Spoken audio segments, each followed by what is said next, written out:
Hey guys, what's up? It's your boy Astro Jack for Pluto Astro, and today I'm talking about one of my favourite aspects of my chart, and just in astrology in general actually. You look at the people's charts, and the aspects of Pluto, the god of the underworld, and the god of destruction, the planet of destruction and rebirth and transformation, making that square, the square being a 90-degree angle of action, of discomfort, of challenge, to the planet of love and beauty and relationships, the gorgeous goddess Venus. So if you can imagine, Pluto is like the dark destroyer, it's like kind of the badass of astrology. It's like one of the outer planets. One of the smallest in the sky, but probably one of the most impactful, because not only does it affect us as a collective on the planet, but also individually. This is like an internal sort of like deep destruction and transformation that it brings wherever it is in our birth chart. So yeah, imagine like Pluto is like some badass destroyer in astrology. He tears things down, he breaks down walls, anything that's not serving your life or of no service or purpose to you or your life path. Pluto's like, nah, fuck that, you don't need that, it's gone. So yeah, with Pluto there's a lot of regeneration and destruction and rebuilding and transforming of yourself. Like the imagery for Pluto is like the phoenix rising from the ashes. So what does that represent? That represents like after darkness comes light, after a difficult period in your life, you rise above and you are transformed, and only through things like challenges and hard times, difficulty, is when we grow the most actually, isn't it? So without Pluto, without challenge and transformation and challenge, we will transform into where we're supposed to be and put us on our life path and our right direction of our soul purpose. So yeah, so like I'm saying, it's making a square to Venus. This is in my chart. Venus, if you don't know, is the goddess of beauty, the planet of love, relationships, some degree sex. There's a lot to do with attraction, what you're attracted to, who you attract, your love style, how you like to be nurtured and loved. It's the moon's nurture too. But yeah, this is all to do with fun relationships, money. This is Venus. So imagine Pluto is like squaring up to Venus. This is in my chart. I have Pluto in the first house. So your birth chart is a circle, and it's split up into different triangles, like a pie chart. First house, the first quadrant, I think it's called, to be mathematical, would be the house of the self, the body, the image, the looks, how you look, how you're born into the world, etc. The first thing people see when they see you, that's your first house. So I have Hades, the planet of destruction, in the first house, the god of death, the god of hell in the first house. So people have this placement, wear a lot of black. They can be, and I am definitely, calling tattoos. Tattoos all over. Pluto's all to do with the alternative and how you look in the first house. So that'd be like an alternative look, alternative image, piercings, tattoos.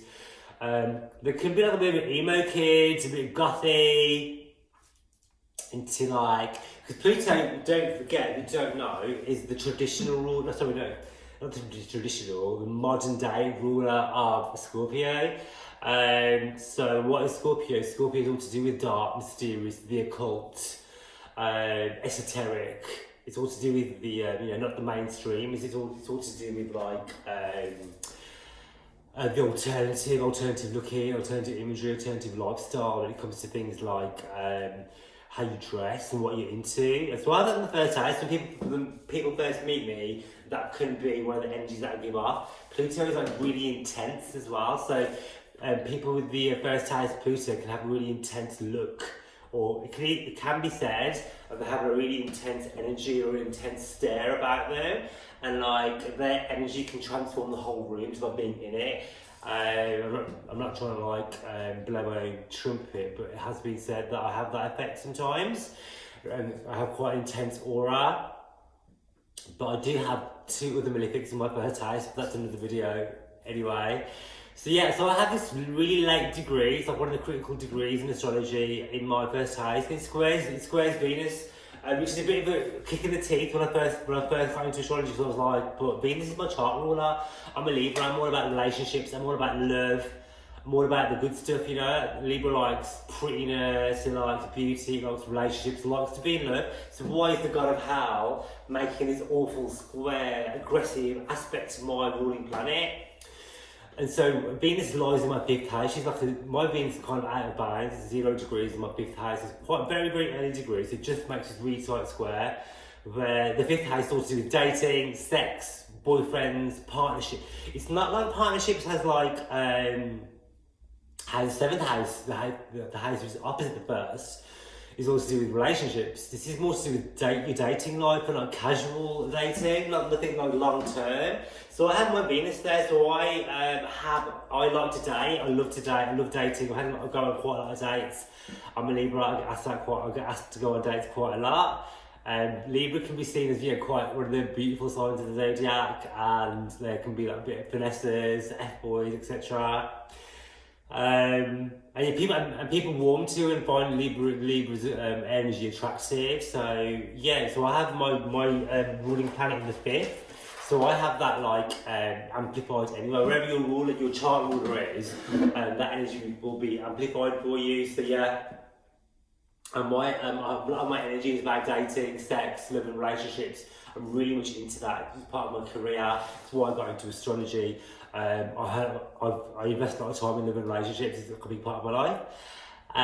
So yeah, I have this square to it. So what does the square do? The square causes like strife and difficulty. With Pluto square Venus, there's no like casual one night stand. There's no like quick love affair. Everything's intense because Pluto is intense. So I attract like really intense, passionate lovers. And I can become that too when I'm with partners. More so them than myself. But when I do meet partners, I've noticed that by looking at their charts, that they also seem to have Pluto and Venus aspects as well. So that sort of energy in someone's chart, it kind of magnetizes. Pluto is magnetic. It magnetizes each other. So I've had boyfriends where they have a Pluto square Venus, or their Pluto will square my Venus, and vice versa. And it sets off this chain reaction where we're really drawn to each other, we're magnetized towards each other. And we become almost obsessed and passionate about it, so consumed with each other, which is very Scorpionic anyway. Pluto being the ruler of Scorpio, so the love style automatically becomes very Scorpionic, where you like can't live without each other. You have these mad, passionate, sexual relationships of intense, heated sex, but at the same time, on the flip side, you have this really crazy, intense, passionate arguments and volatile relationships also. So for example, one of my recent partners, he set off this Pluto Venus. He had Venus square Pluto in his chart anyway. And so this aspect of him, and I think it's sextile mine. So what happened was he actually came across my profile on a dating site, and then did some research and found out where he managed to track down kind of where I was. He said that he hadn't, but I don't know if it was just a coincidence that we kind of bumped into each other in my area, because he wasn't around from it was local, but not like around the way. And we like had this instant sort of attraction towards one another, like it was like animalistic almost. Where in the first few hours of meeting, we got intimate and passionate and tore each other's clothes apart and started this huge love affair. And because I have a huge Aquarian stellium in my chart, I can really detach from my sexual relationships, more so than Scorpio risings who I've dated. This guy was Scorpio rising, so their water signs tend to feel a lot more. That's rightly so. Water is emotion, but water signs, fire signs can feel a lot more, compared to air. In my in my experience, with me having a massive air sign. I have my Venus in an air sign, my Sun is in an air sign, the way I communicate, Mercury is in an air sign, my rising sign is air. So air can be very aloof, they're very logical, they think with their mind and their heart, so they can detach from things quite easily. Where he wasn't like that, so he was obsessed quickly with me. He wanted to take things further. He was to show up at my workplace. When I told him I didn't want to be with him, and Pluto-Venus is like Pluto-Pluto connection anyway. Is like, I can't live without you, and I won't live without you, and you can't live without me. It can become always obsessed with each other to the point of like the other person or one of the people can't think straight and they won't act rationally, because Pluto can make you irrational. He had like the 12th house shit going on anyway in his chart. His moon and sun were in the 12th house. And he had loads of Scorpio shit going on anyway. And I think he's what was going on with his Chiron? He had some Chiron. Did he have Chiron in the 12th conjunct his moon? Some crazy ass shit anyway. So he wasn't all there anyway. And my aspects kind of like triggered his.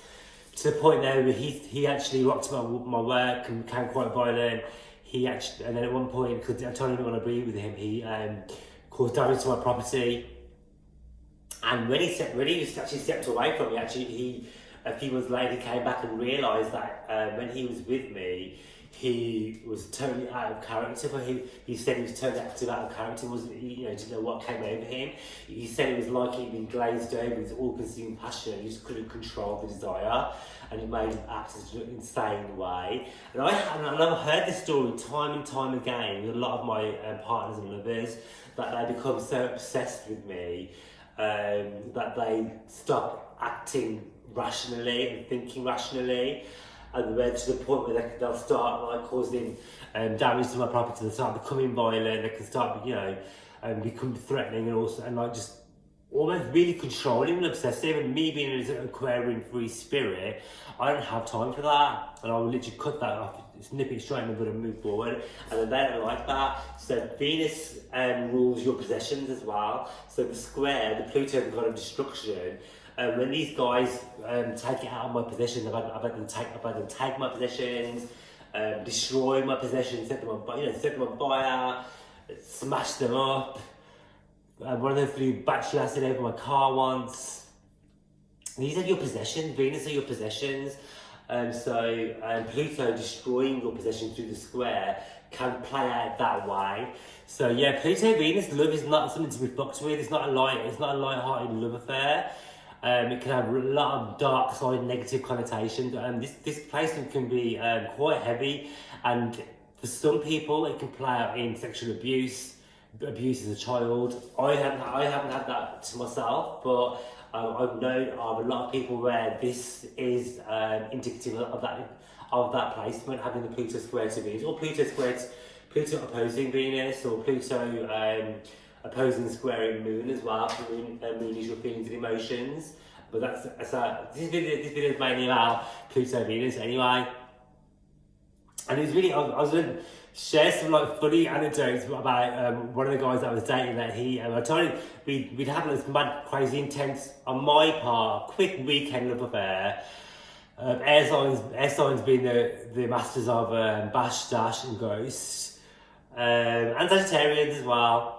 Some of my friends say that Sagittarians can be cute. Fire signs in general, I think maybe not Leo though. Leo's not like Leo's quite loyal. But yeah, Saggies, I've dealt with a lot of Sagittarians and they can be very ghosty, shall we say.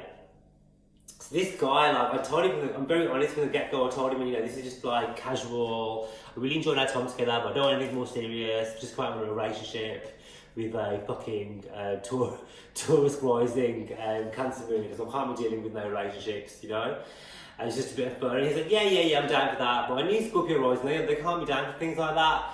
So we had a bit of fun, and I called it a day, and then he wasn't happy with that, so he came into my work and started he started